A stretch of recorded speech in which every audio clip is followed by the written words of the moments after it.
Hey, what's up guys? In this video we're going to talk about computer property in JavaScript. So the computer property introduced in the ES6 which enable us to use expressions within square bracket to dynamically determine the property names of object. So like in example, we have one object rank which contains multiple key value pairs like A1. Now here you can see the property names are static. Now we can make the property names dynamic, which will be determined at the runtime. So for this we can use expressions here. So inside the square bracket we can put variable name, and here the property name will be computed at the runtime based on the value of this variable. So we can create one variable, and now the property name will be computed based on the value of this variable. So if we console log the object, so here you can see the object has 3 key value pairs. So with this computer property approach, it provided with flexibility in dynamically generating the property names based on the runtime value. So here we can change the value of this property and the property name will be changed dynamically. And also in case of classes also, the method name will be determined dynamically at the runtime.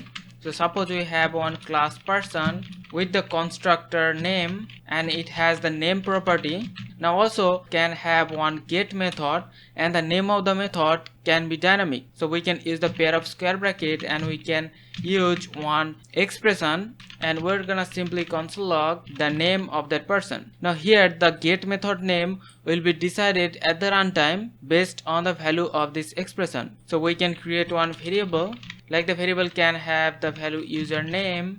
Now we can create one object p1. Now because the get method name will be decided at the runtime, now to call this get method we have to use this object, so we have to write p1 dot, and because the method name is dynamically decided based on the value of this expression, so we have to write p1 dot username. So we're gonna write p1 dot username. So here you can see we have the output, and we can change the value of this variable, and accordingly our method name will be computed at the runtime. So this way, using these computer properties enhances the versatility and dynamism of JavaScript object. So hope you understand about computer properties in JavaScript. We'll see you in the next one. Take care.